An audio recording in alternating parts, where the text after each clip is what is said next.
Basics of GST के 6 parts हम लोग कंप्लीट कर चुके हैं। आज का जो 7th पार्ट है उससे हम लोग इनपुट टैक्स क्रेडिट के सेशन स्टार्ट करेंगे और आज हम लोग स्पेसिफिकली देखने वाले हैं section 16 of the CGST act.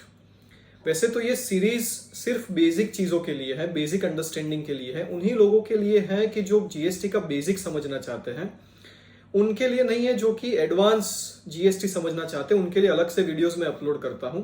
लेकिन ये जो स्पेसिफिक आज का डिस्कशन होगा वो दोनों को इक्वली यूजफुल रहेगा, जो बेसिक समझना चाहते हैं उनके लिए भी और जो एडवांस समझना चाहते हैं उनके लिए भी, क्योंकि आज की ये जो सेक्शन 16 है उसी की वजह से जीएसटी में काफी सारे कॉम्प्लिकेशंस हुए हैं। इसको अगर हम लोग अच्छे तरीके से समझ ले तो ये हमारी समझ में आ जाएगा कि क्या दिक्कत है जीएसटी में इनपुट टैक्स क्रेडिट के रिलेटेड और क्यों इतने लिटिगेशंस होते हैं इसमें, और इससे बचने के लिए हम लोग क्या कर सकते हैं।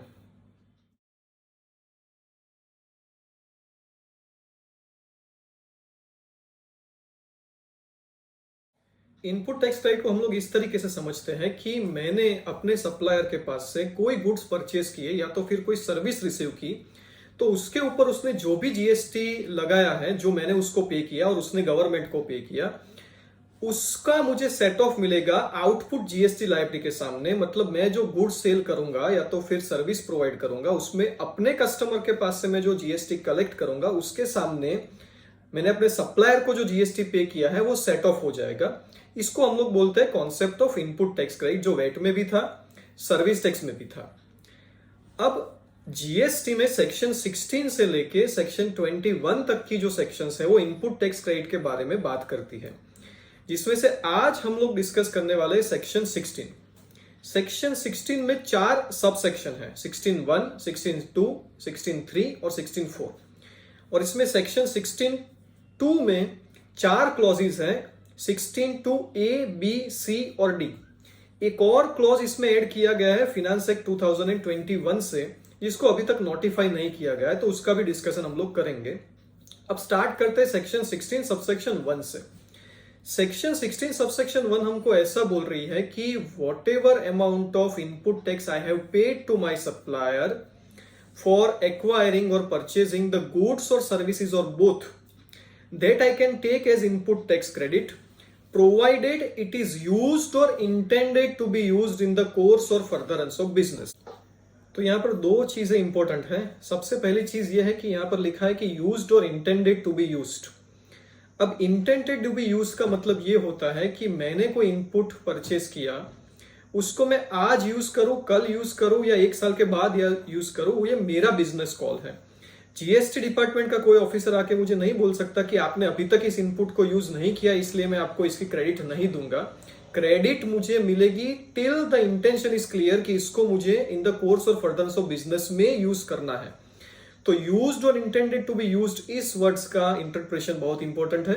ये ब्रॉड इंटरप्रिटेशन है कि मैंने आज उसको यूज किया या कल किया या कभी भी किया या कभी भी करने वाला हूं, I am eligible for the input tax credit.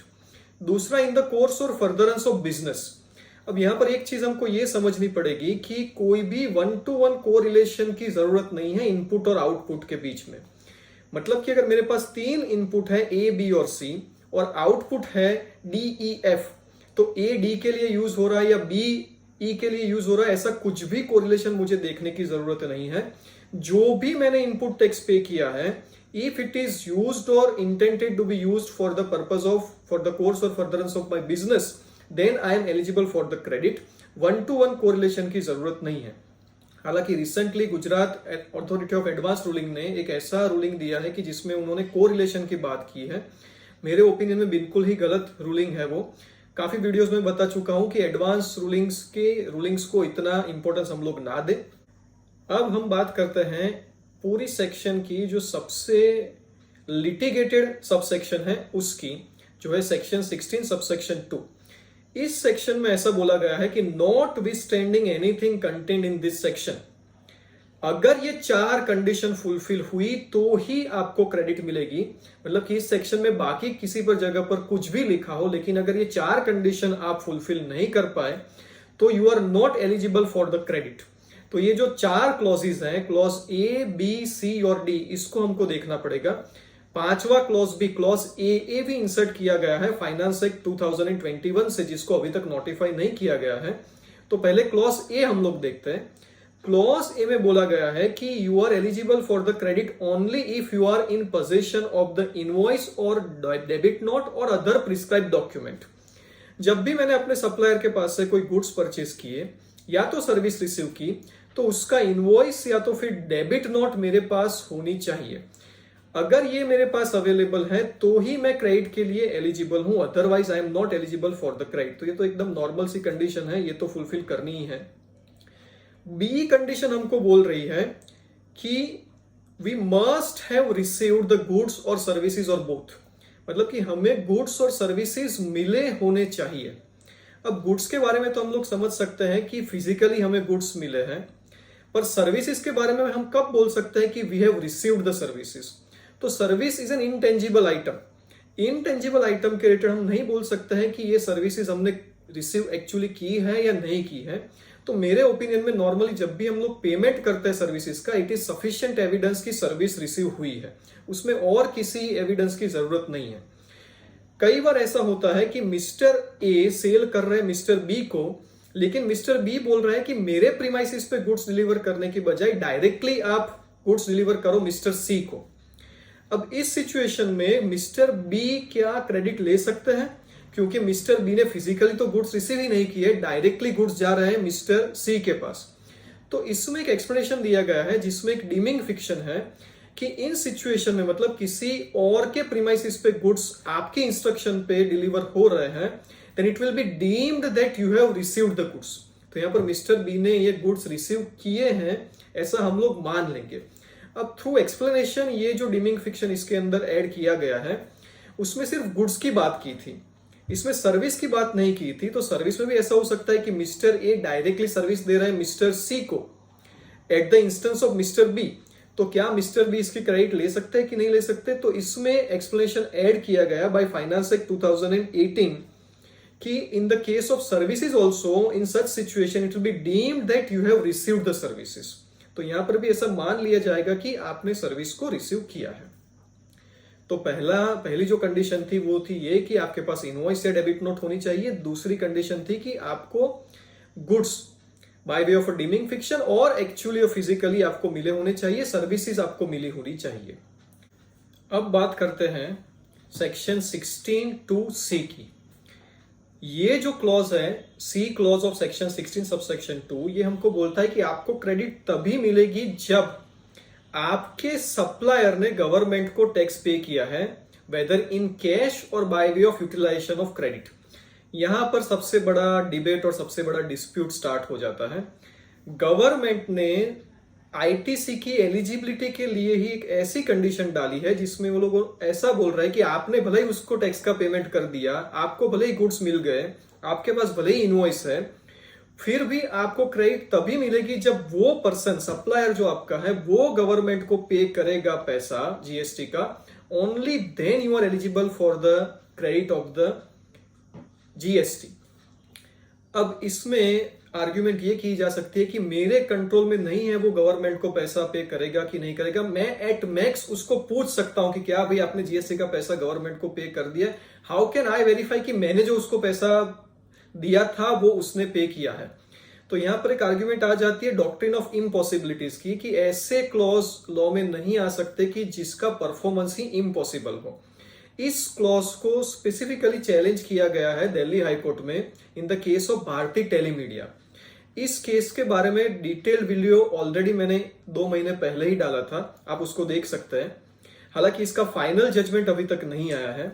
तो अभी हम लोग बोलेंगे कि कंडीशन यही है कि मैंने भले ही गुड्स परचेज किए हैं, मेरे पास भले ही इनवॉइस है, सारी चीजें, लेकिन अगर गवर्नमेंट को उसका पैसा नहीं मिला, सप्लायर ने अगर गवर्नमेंट को पे नहीं किया, तो I am not eligible for the input tax credit.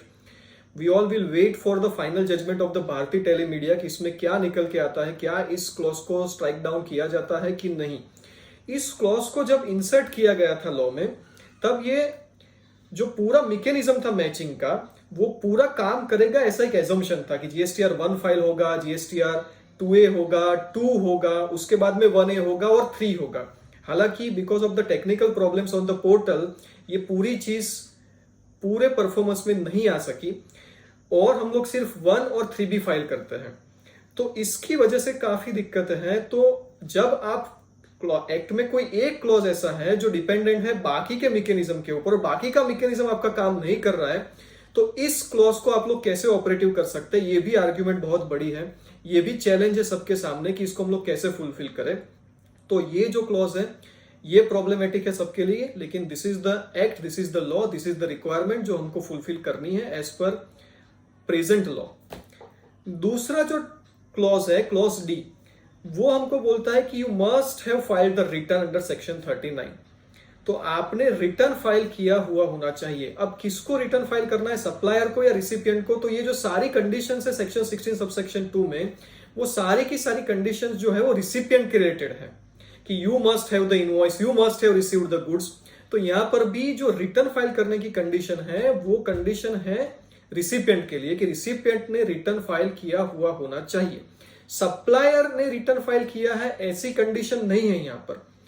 हालांकि एक नया क्लॉज ऐड किया गया, क्लॉज ए इसी सबसेक्शन में, जो बोल रहा है कि आपको क्रेडिट अब तभी मिलेगी जब आपका सप्लायर जो है वो इनवॉइस की डिटेल्स अपलोड करता है एज रिक्वायर्ड अंडर सेक्शन 37 और आपको कम्युनिकेट करता है। अब इस क्लॉज के ऑपरेटिव होने के बाद, मतलब कि फिनांस एक्ट 2021 से ये जो नया क्लॉज इंसर्ट किया गया है उसके ऑपरेटिव होने के बाद एक नई दिक्कत हमारे सामने है कि भाई जब तक सप्लायर अपलोड नहीं करता तब तक मैं एज पर लॉ ही एलिजिबल नहीं हूं आईटीसी के लिए।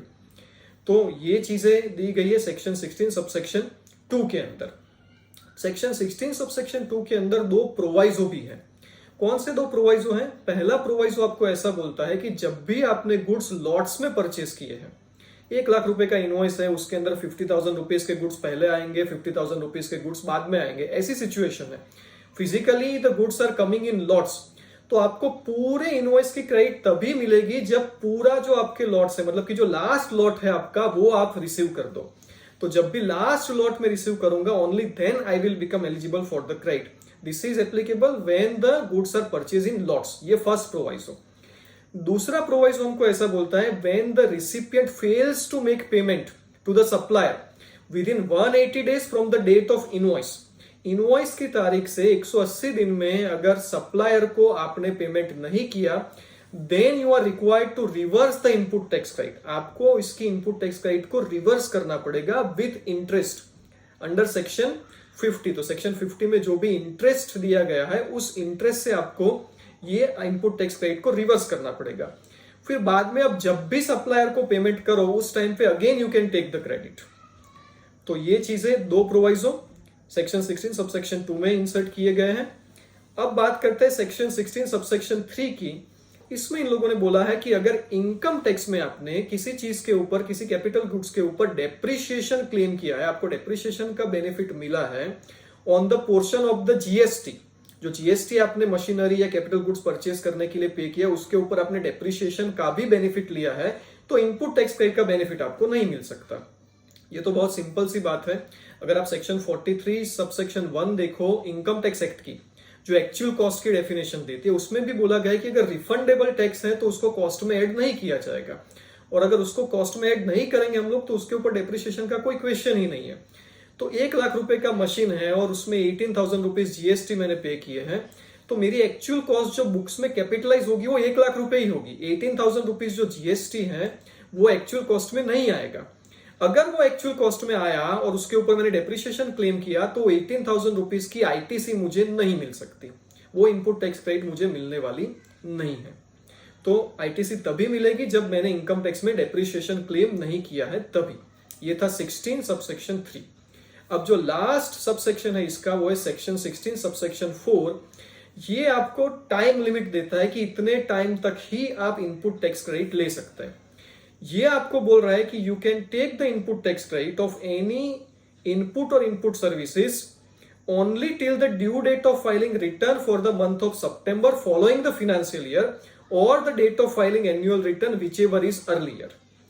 तो फाइनेंशियल ईयर के बाद का जो सितंबर है उसके रिटर्न फाइल करने की जो ड्यू डेट है वो, या तो फिर आपने जो एक्चुअल रिटर्न फाइल किया एनुअल उसकी डेट, दोनों में से जो अर्लियर है तभी तक आप उसकी इनपुट टैक्स क्रेडिट ले सकते हैं। उसके बाद में ये इनपुट टैक्स क्रेडिट लैप्स हो जाएगी, उसके बाद में आपको उसकी इनपुट टैक्स क्रेडिट नहीं मिलेगी। एग्जाम्पल के तौर पे अगर 2020-21 की अगर हम लोग बात करें तो कोई इनवॉइस मेरा फरवरी 2021 का है। अब सितंबर 2021 के रिटर्न फाइल करने की डेट है मान लो कि 20th ऑफ अक्टूबर, और मैंने एनुअल रिटर्न फाइल किया है in the month of November 2021, तो 20 अक्टूबर तक ही मैं इसकी इनपुट टैक्स क्रेडिट ले सकता हूं। मान लो कि मैंने एनुअल रिटर्न अपना जल्दी फाइल कर दिया, जून 2021 में फाइल कर दिया, तो जून 2021 तक ही मैं इसकी इनपुट टैक्स क्रेडिट ले सकता हूं। मतलब कि एक बार मैंने एनुअल रिटर्न फाइल कर दिया, उसके बाद में मैं इसकी क्रेडिट नहीं ले सकता हूं। इसमें भी काफी लिटिगेशंस हैं। भारतीय टेलीमीडिया में इस सबसेक्शन को भी चैलेंज किया गया है, लेकिन कंजर्वेटिवली और as a normal layman person we need to understand कि ये टाइम लिमिट अगर खत्म हो गई तो उसके बाद में आप इनपुट टैक्स क्रेडिट नहीं ले सकते। तो आज हम लोगों ने इनपुट टैक्स क्रेडिट की सेक्शन 16 को देखा है, 16(1), सेक्शन 16(2) में 4+1 नया क्लॉज फिनांस एक्ट 2021 का ऐड किया गया, वो उसके 2 प्रोवाइजो हैं। 16(3) जो डेप्रिसिएशन वाली बात करता है, 16(4) जो कि टाइम लिमिट देता है कि कब तक आप इनपुट टैक्स क्रेडिट ले सकते हैं। नेक्स्ट सेशन में हम लोग देखेंगे सेक्शन 17। ये भी इतनी ही इंपॉर्टेंट है जितना सेक्शन 16 इंपॉर्टेंट है, तो उसको हम लोग नेक्स्ट सेशन में देखेंगे। कोई क्वेश्चन है तो आप कमेंट बॉक्स में लिख सकते हैं friends. Thank you very much.